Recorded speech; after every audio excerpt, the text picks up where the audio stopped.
Let's run away, baby. Leave all these worries behind. Kei te piki a One Drop Nation ki tētahi taumata anō. To make this bread and butter, eh? Like we've talked about that.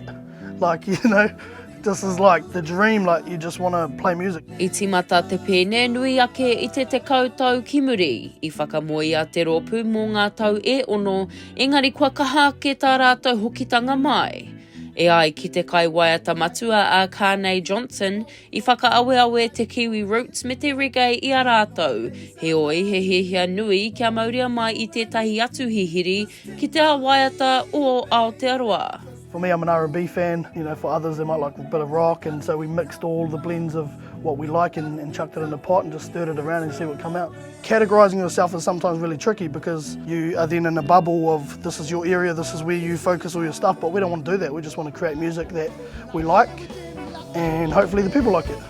I'm on a mission to fulfill my dream, my brother's instrument. I tēnei wikine kei te tū rātou ki te kono hete nui o te Waipounamu, ara ko Electric Avenue.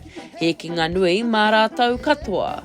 For me personally, Electric Avenue is one of the big hits. Kua uaua te pipiri te rōpū nā ngā mahi o waho I te pēne. Outside of One Drop Nation, I'm also a bit of a floor installer. I'm very honoured to have the role of a whānau engagement advisor. I work at a music store as my 9 to 5. Ko te mahi ki roto I te ao puoro te wawata nui.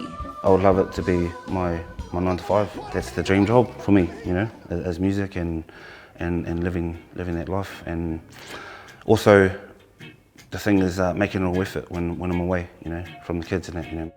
I think to be able to do this for a living or, you know, support your whānau would be amazing. I tēnei wā, kei te tāpua I te pēne ki roto I Aotearoa. I te wikine, kei te tū rātou ki te kono hete nui o Electric Avenue.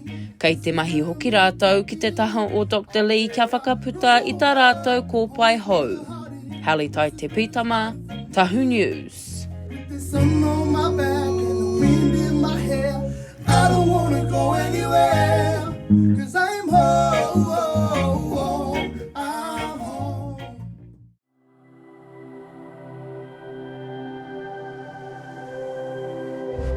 Ko te reo, te take.